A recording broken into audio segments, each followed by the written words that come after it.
Hello everyone, I'm Dr. Angela Mackey, and you're watching Ask the Mayo Mom on Mayo Clinic's Facebook Live. I'm a pediatrician at Mayo Clinic Children's Center, and twice per month I host a show about pediatric health topics where we take and answer your questions live. Does it ever feel like your teens are addicted to their cell phones and other screens? This is a common refrain that we hear from parents.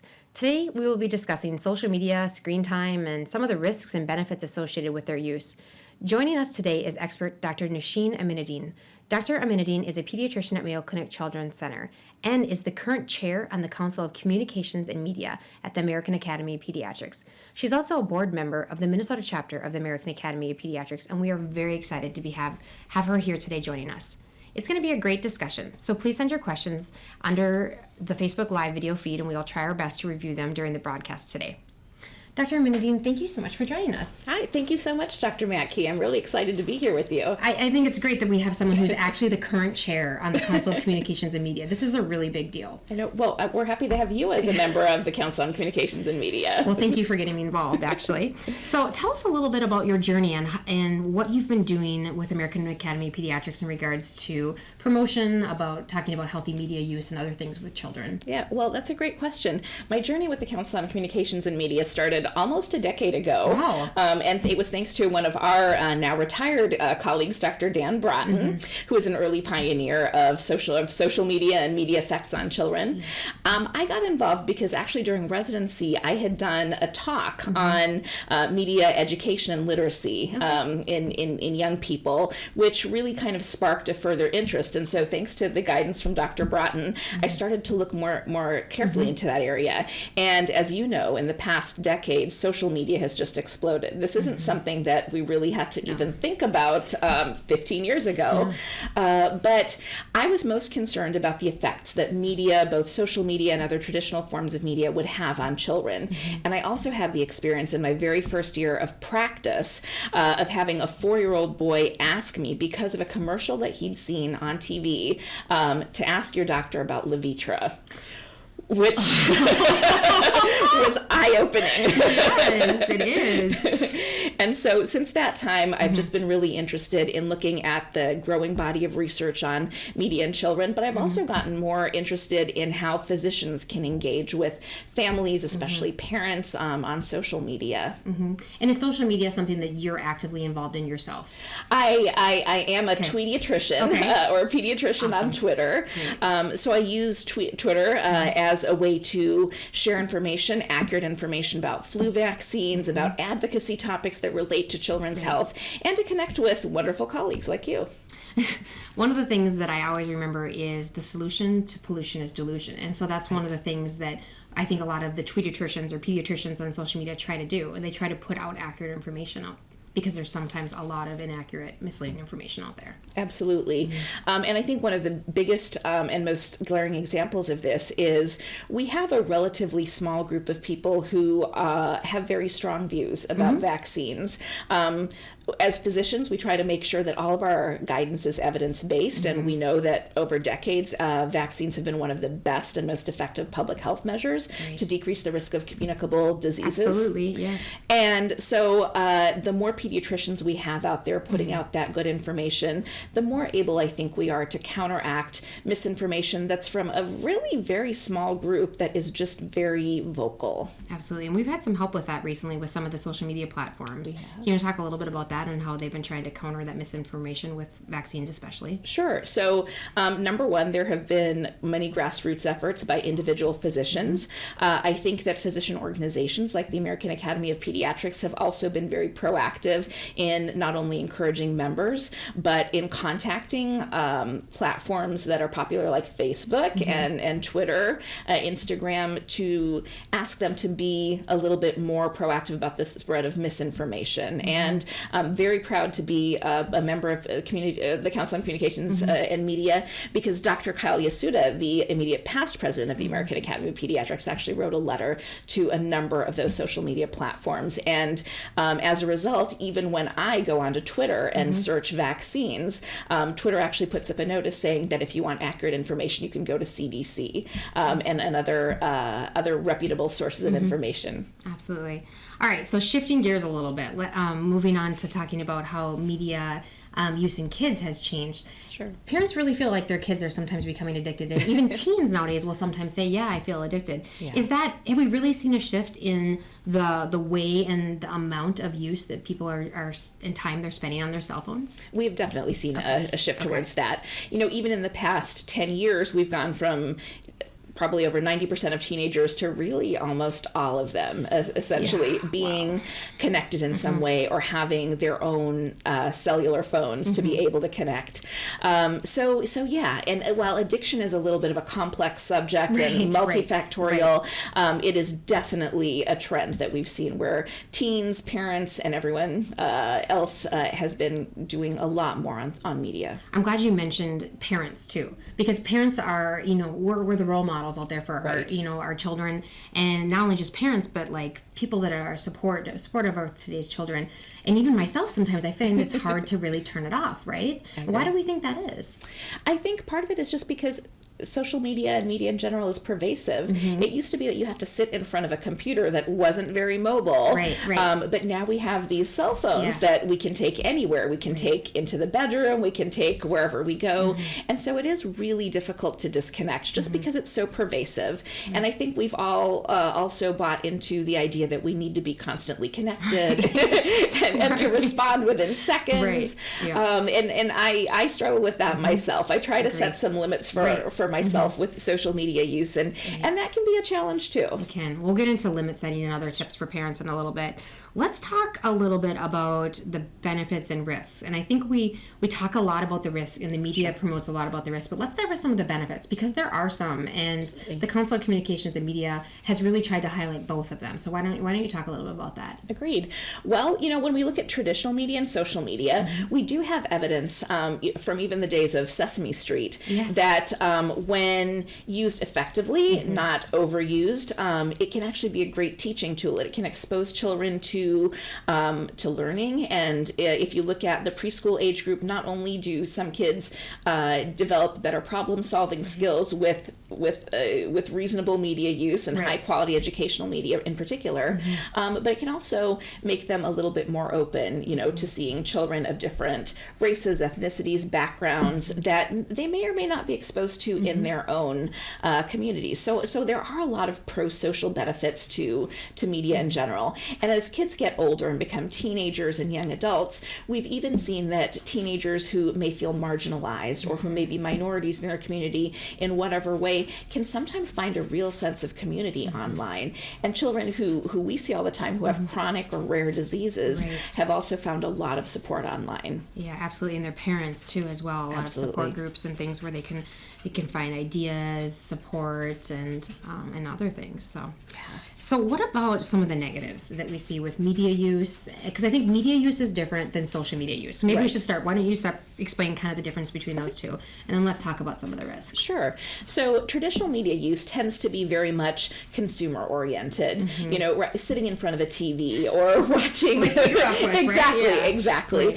But social media use is much more interactive. Internet 2.0, where you don't just consume the material, you can interact, you can create, you can push your own content out there. So there really are two different types of things, and I think they bring with them unique challenges on their own. I would say that when you look at traditional media and even social media, one of the big concerns we have is that when children and teenagers are spending time consuming or even creating that media, it's not generally time that they're spending being active or doing homework, which they need to do, or reading books even. And so it's really kind of a balance, but we do worry about sedentary time and the risks of obesity, which we do have pretty strong evidence of a connection to. Right. So are there any other concerns that we think about when it comes to social media, or any other things that they may be exposed to that could put them at risk for other things? Yeah, sure. So one of the more sad parts that unfortunately social media opens the door to is cyberbullying. Yes. And what happens is when we think of bullying in the traditional sense, if it was happening at school or if it were happening somewhere else, children always got a break. They could go home. They could have this safe haven. But with this constant connectivity and social media, anyone can have access to them essentially at any time. And so if they are being bullied or harassed or bothered, it's really difficult to have a boundary. And yet, there is social pressure to engage in that. Otherwise, they won't know what's going on with classmates. And so we know that is a potential detriment, but we have to balance that with the positives as well. Yeah, absolutely. Do you feel that social media has become like a net negative or a net positive, or is it kind of just an equal balance? That's a great question. I know, it's a really personal question too. I'm putting you on the spot. No, that's totally appropriate. I think it really depends on the individual. I think a lot of it depends on how a person's able to use social media, their purpose, how much time they're spending. I think it can be very positive if used in a rational and reasonable way that puts good out there. There's always, unfortunately, this pathway to having negative comments sent to you, and I think the degree to which you're able to engage or block those things will have a big influence on whether or not it becomes a positive or net negative. Right. What about I have seen a lot in the media about mental health associations with social media use. I've seen positive associations and I've seen negative associations. Can you talk a little bit about what the research shows? Sure. Well, both of those things are true. Right. In all honesty. Yeah. And depends on what you want to focus on and what you want to highlight, right? Exactly. Yeah. Exactly.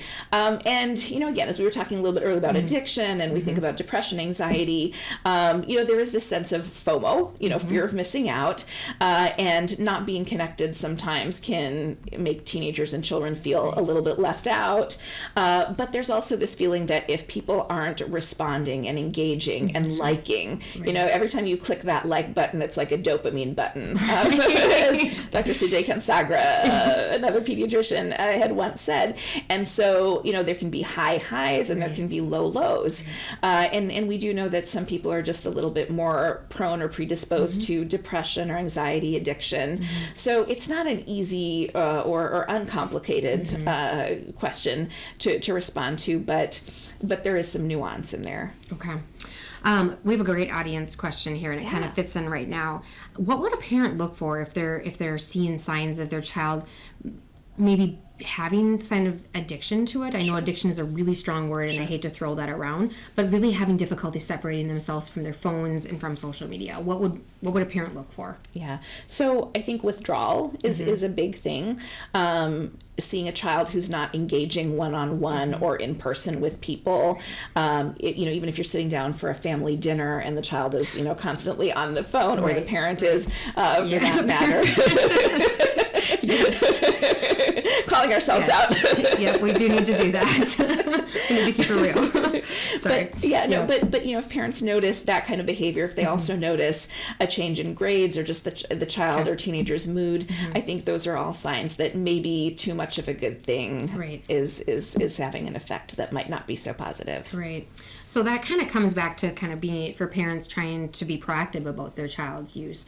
Right. What does the American Academy of Pediatrics say about what's appropriate media use for kids? And there's different ages that what would be appropriate at one age might not be appropriate at another age. Absolutely. So in 2016, the American Academy of Pediatrics updated its recommendations for media use, both for young children and for older children. Since we're focusing a little bit more on social media, I'll talk a little bit more about elementary and teenagers.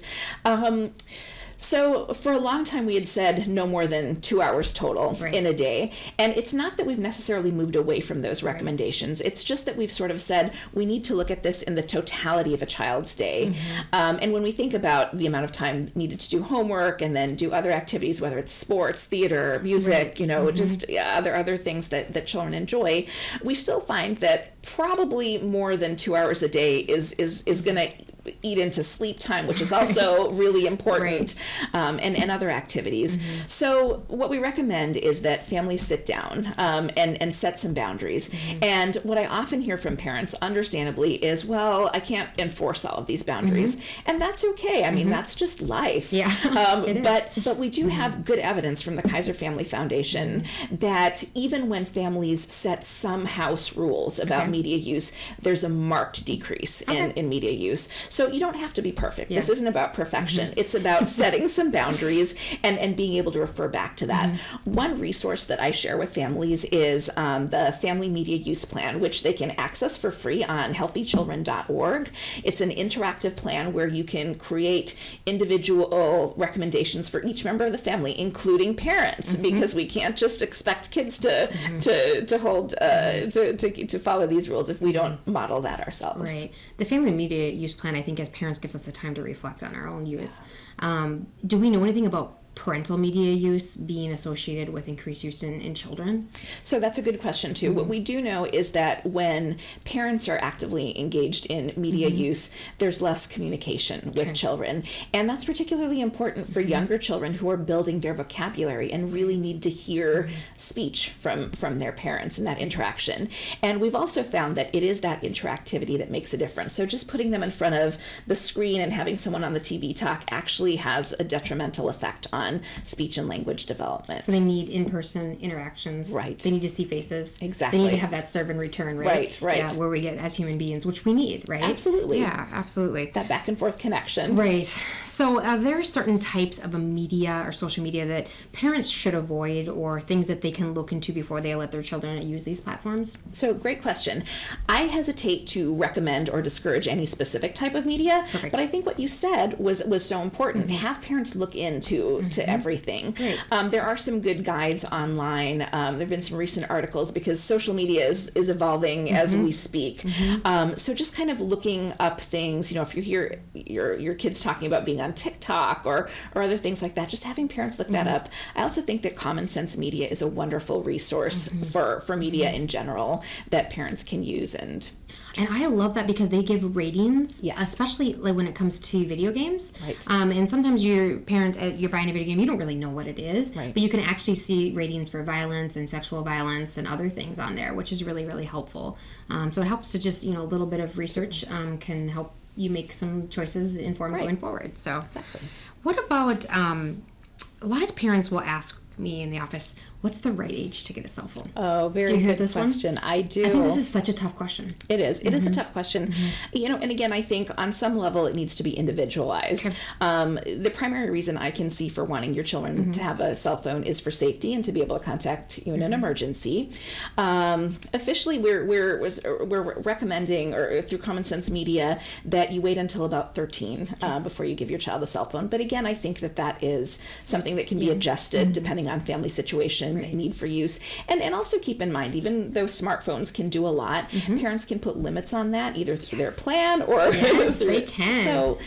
So you can make it essentially like an old flip phone that doesn't do much except allow you to connect when necessary. And some cell phones, if parents aren't aware, can allow them to look at the screen time use per each app too, and set limits on each app. It depends on what type of cell phone they have, but it's really interesting, and I encourage parents to just look at that for themselves. It was eye-opening for myself when I looked at it recently, and then I actually put some limits on there for myself. Yeah. So it tells me, hey, you need to tune out today. Like, so, where did that hour go? Right, exactly.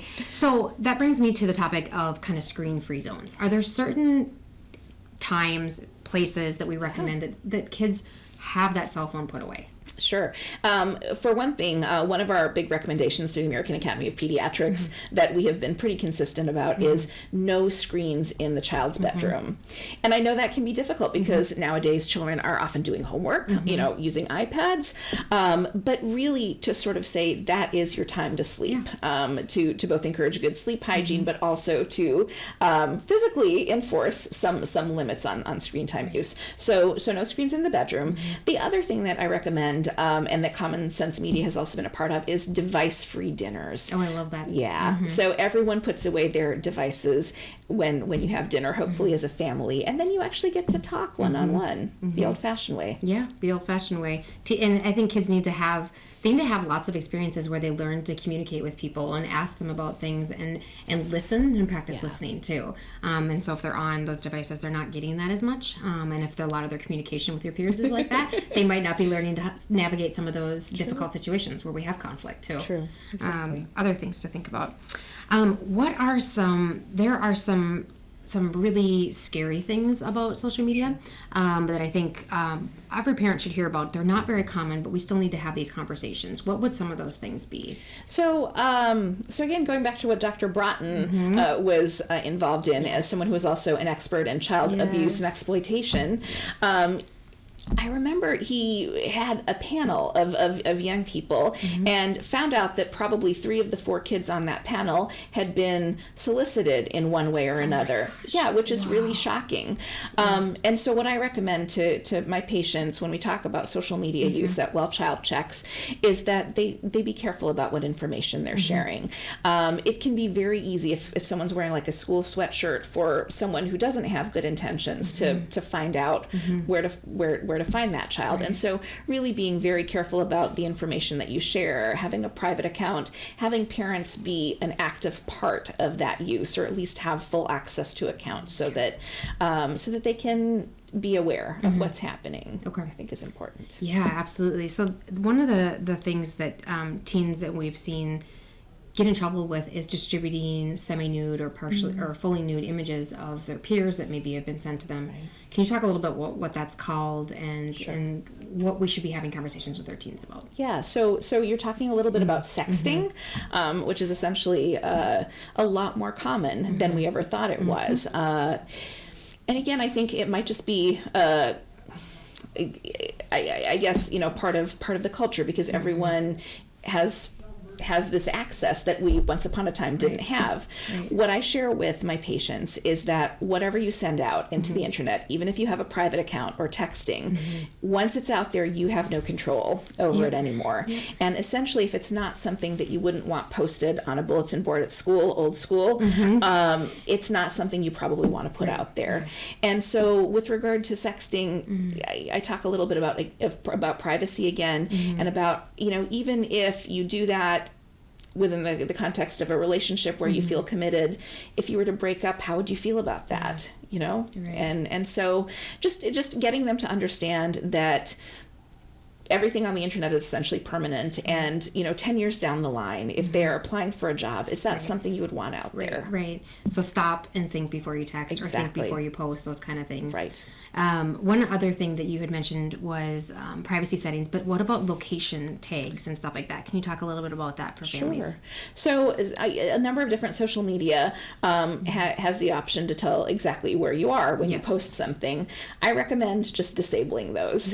Because people don't need to know where you are at any given time. And again, just for safety reasons, you don't know who else is out there consuming this information. So be very careful about that. Passwords are another thing.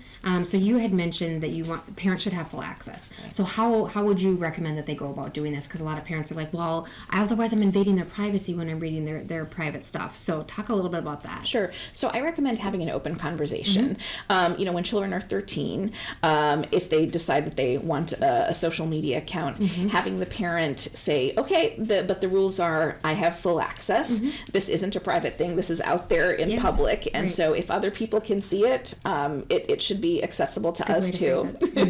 And then as the child gets older, closer to 18 years of age, I think families can renegotiate. But I really just recommend being open about it. And even then, I know that there are Finstas, fake Instas. So tell us about that. So you may have an Instagram account that is parent friendly, and then a fake Instagram or a Finsta that only certain people can see. And again, there are things that we can't control about that. And as children are growing up, they're learning about boundaries on their own.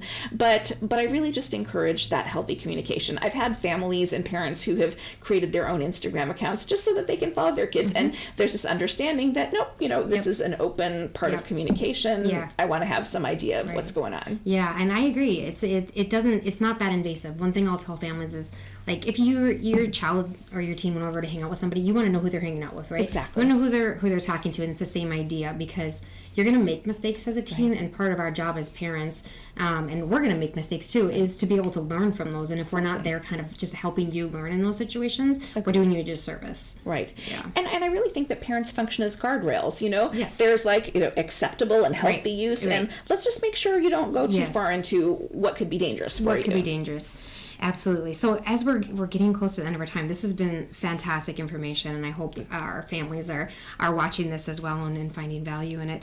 What you mentioned a couple of resources. Can you just kind of go through those again, so families, if they can jot them down real quick and have things to look at? Sure. So I highly recommend the Family Media Use Plan, which you can find at healthychildren.org. Okay. That is a vetted source from the American Academy of Pediatrics. I also recommend Common Sense Media, a fantastic resource.